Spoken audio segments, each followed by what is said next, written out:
Allez vite, je me dépêche parce que je suis un petit peu en retard, ça roule déjà sur le circuit de Dijon-Prenois pour le Grand Prix de l'Âge d'Or.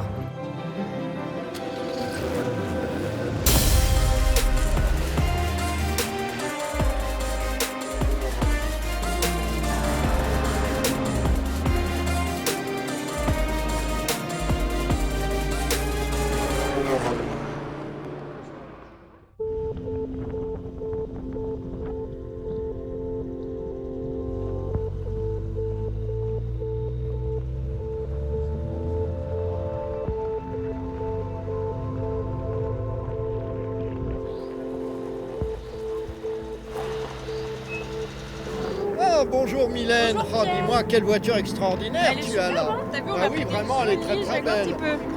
Tu peux me la garder? Mais bien sûr, je te la garde, il n'y a aucun problème. Oh, merci beaucoup. Alors explique-moi, en quoi c'est intéressant de venir aujourd'hui pour un club au circuit de Dijon-Prenois?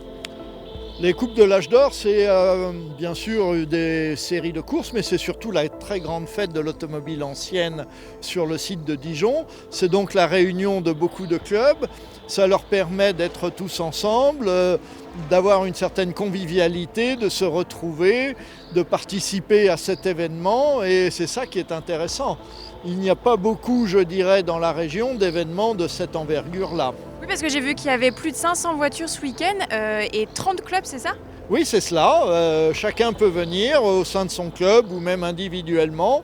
Et nous, à la Fédération française des véhicules d'époque, eh bien, nous les recevons. Merci Pierre. C'est en 1964 que le premier Grand Prix de l'Âge d'Or est organisé, qui s'appelait à l'époque les Coupes de l'Âge d'Or et qui avait lieu à Rouen et à Montlhéry.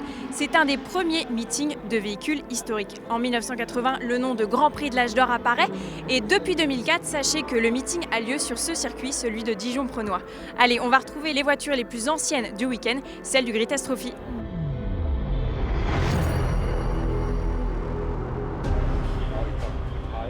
Les joyaux de la couronne de Petorotto ont particulièrement brillé à Dijon avec la présence de deux Maserati Tipo 61 et 63. Ces voitures sont entrées dans la légende de par leur châssis en tube aluminium soudé très fin qui permettait de gagner de l'ordre de 30 kg.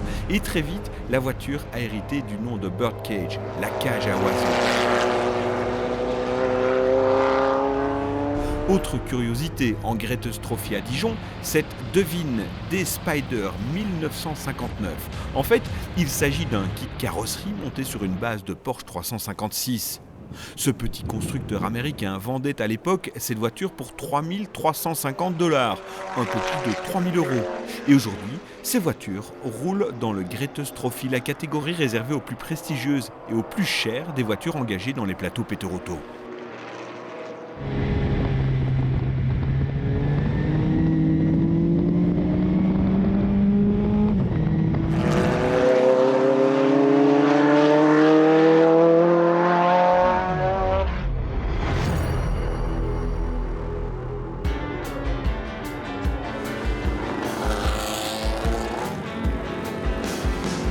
Des monoplaces au milieu des voitures d'endurance, ce sont les Formules Junior. Le trophée Lurani est invité à se produire ici ce week-end à Dijon-Prenois. D'ailleurs, si je vous dis monoplace et Dijon, vous me voyez venir, non ?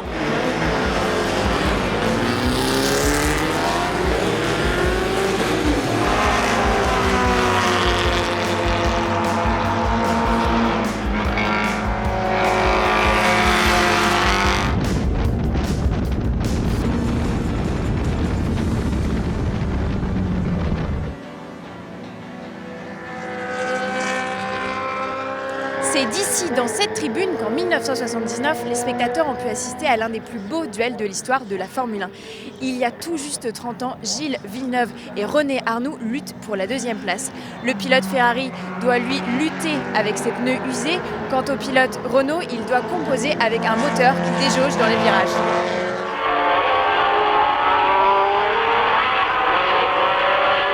Soudain, à quelques kilomètres de l'arrivée, tandis que Jabouille est en tête depuis 30 tours, devant 120 000 spectateurs au souffle coupé, se déroule la fin de course la plus fantastique de l'année. À plus de 200 km/h, roue dans roue, Arnoux sur Renault et Villeneuve sur Ferrari se disputent la seconde place en un fantastique ballet de virtuosité et de courage. Un suspense qu'on n'est pas prêt d'oublier. 16h38, première victoire 100% française dans un Grand Prix. Renault gagne en Formule 1 avec un moteur turbo, mais en endurance, la technologie est déjà connue et exploitée depuis longtemps. Porsche a aligné une 930 turbo au Mans pour la première fois en 1974 et la première victoire d'un moteur turbo compressé aux 24 heures remonte à 76 lorsque Jackie Ickx et Gijs Van Lennep l'emportent à bord d'une 935. Turbo toujours avec la Porsche 924 GTR présente à Dijon, une voiture alignée par Oliver Mattei, un ancien super spécialiste de la Super Cup, une voiture rare et assez méconnue du grand public. Dans les deux courses de CER du week-end, il y a à nouveau eu de la belle bagarre, un duel Ferrari 512M, Porsche 917 et une victoire de plus à la clé pour l'Allemand piloté par Claudio Rodaro, mais aussi un joli affrontement de GT entre la Ligier JS2 de John Ofby, toujours spectaculaire, et la splendide Lancia Beta Monte Carlo de Franco Miners.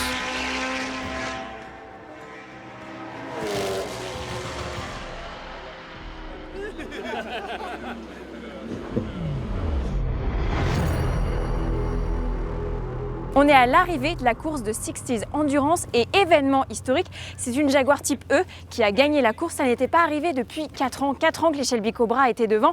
D'ailleurs, on va regarder quelques images de la course.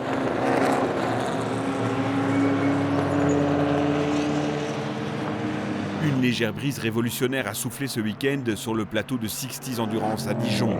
Déjà en pointe lors des essais, le Jaguar a terrassé le Cobra. Cela faisait 4 ans que les Shelby Cobra remportaient toutes les courses de la série.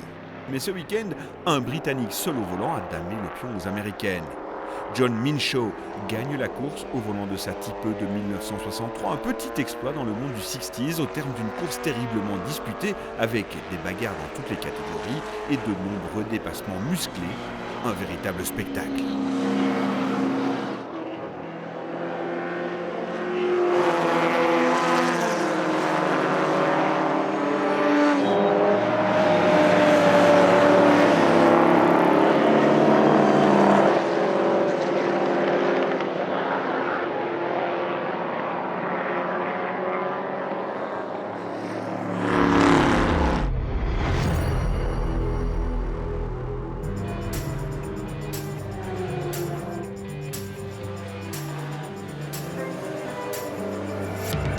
Une Ford Capri RS et une BMW 3 litres CSL, ce sont deux voitures emblématiques du HTC. Évidemment, c'est le reflet des années 70 lorsque les deux constructeurs luttaient pour les victoires en course de tourisme. Mais attention, il n'y a pas que des BMW et des Ford dans le HTC, il y a aussi un énorme panel de véhicules. Vous allez voir ça. Les options sont en effet nombreuses dans le panel des voitures éligibles en HTC. Cela va des petites Alfa Romeo Sprint en passant par la Triumph Dolomite ou encore certaines grosses américaines. À Dijon, lors du Grand Prix de l'Âge d'Or, deux impressionnantes muscle cars se sont produites en piste. Une Camaro Z28 de 1967, une voiture qui faisait fureur aux États-Unis en Trans-Am, à Sebring ou encore aux 24 heures de Daytona. La Camaro Z28 roulait plus rarement en Europe, aux 24 heures de Spa ou même au Tour de France Auto. Celle-ci était encore plus rare en Europe, une AMC Javelin. AMC pour American Motor Corporation. Le modèle Javelin n'a participé qu'à 6 courses sur le continent européen. C'est dire si sa présence ici à Dijon a été remarquée. Et les Américaines ont toujours fait rêver à l'image de la Mustang de Christian Dumoulin. C'est une Ford Mustang 65. Elle vient seulement des États-Unis, cette voiture, donc c'était une voiture de pépé mémé pour aller faire les courses au supermarché local. Non, elle a été tout à fait transformée, c'était une Mustang normale. C'est une voiture qu'il faut maîtriser, il faut un peu la dompter, il faut bien la connaître. Au début, elle bouge beaucoup cette voiture, elle a même une grosse puissance, donc ce ne sont pas des trains roulants comme sur les super voitures. Donc c'est une voiture avec un train roulant assez classique, qui a été évidemment un peu amélioré, mais donc c'est une voiture où il faut tout de même la piloter. Si on ne la pilote pas, elle vous pilote. C'est une voiture magnifique, la Mustang. Quand j'étais jeune, donc il y a longtemps, il y a le fameux film quand on voyait la Mustang et la Deauville. Ça m'a toujours paru une voiture splendide. Je trouve que comme voiture américaine, surtout cette fastback, je trouve qu'elle est splendide, cette voiture. Et j'ai fait le tour auto avec cette voiture il y a quelques années. Je crois qu'on l'a fait 2 fois d'ailleurs. En France, tout le monde regarde cette voiture. Vous avez, je dirais, il y a une GTO à côté. La GTO, évidemment, les puristes savent ce que c'est. Mais ça, le grand public adore la Mustang. C'est une voiture virile. Hein.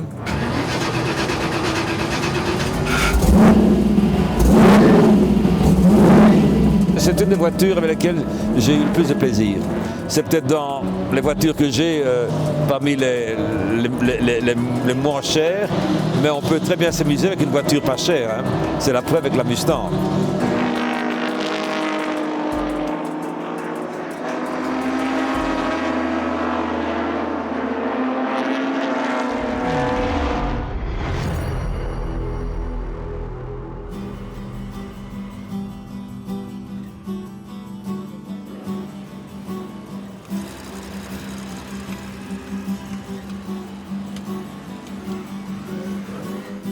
Moi je les adore ces voitures, toutes ces Porsche de toutes les couleurs. Évidemment c'est la série monomarque chez Peter Auto.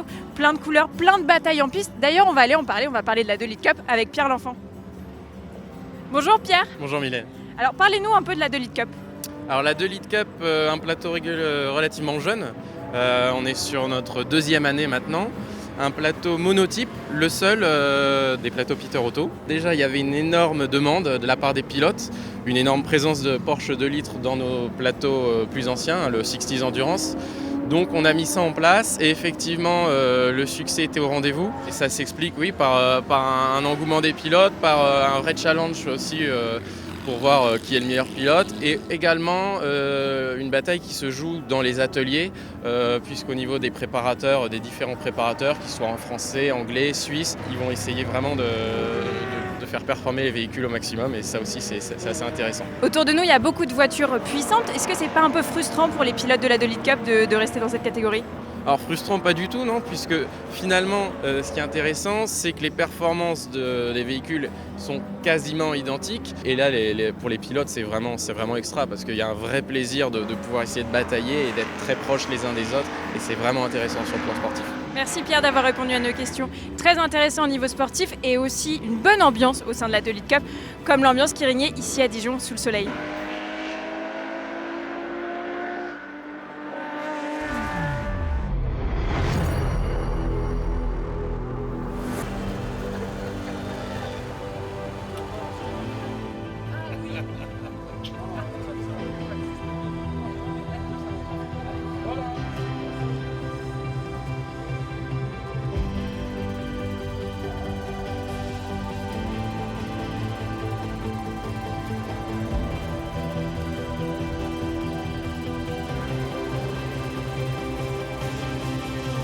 Le Endurance Racing Légende et s'est produit en démonstration à Dijon-Prenois.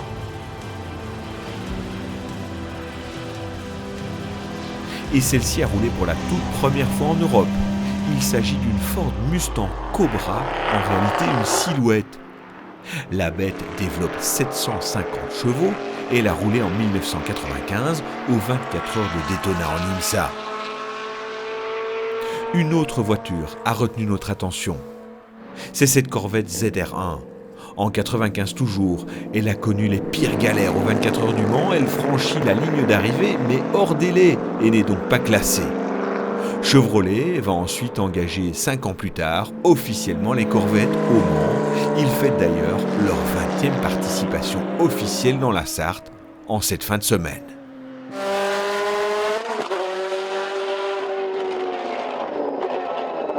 Le Grand Prix de l'Âge d'Or, c'est déjà terminé. Si vous avez aimé notre émission, n'hésitez pas à liker, partager, commenter, faites-vous plaisir. Pierre, on a passé un super week-end ici à Dijon, sous le soleil, c'était parfait. Oui, très bien. Maintenant, il est temps de partir, évidemment. Où sont les clés de ma Jaguar pour que je puisse repartir? Ta Jaguar. Oui, ma Jaguar, tu sais, celle avec laquelle je suis arrivée. Bah oui, mais quelqu'un est venu Mais et comment ça il m'a pris les clés et il n'y a plus de Jaguar. Mais Elle quoi? est partie. Mais où? Bah je ne sais pas, elle est partie. Hein. Mais comment je vais faire? Ah bah écoute, j'ai une solution. Oui. Voilà. ce très joli Dax pour toi et en plus, j'ai trouvé un casque à ta taille. Oui, enfin, t'es sûr que ça va le faire? Tu vas où comme ça? Mais je vais aux 24 heures du Mans, Pierre. Ah bah avec ça, tu vas arriver pour le Mans Classique en 2020. Ah bah oui, ça c'est sûr que je serai au Mans Classique en 2020. D'ailleurs, le Mans Classique, c'est en alternance avec Chantilly Art et Élégance. Je vous donne rendez-vous le 30 juin, justement à Chantilly. Allez, c'est parti, on y va.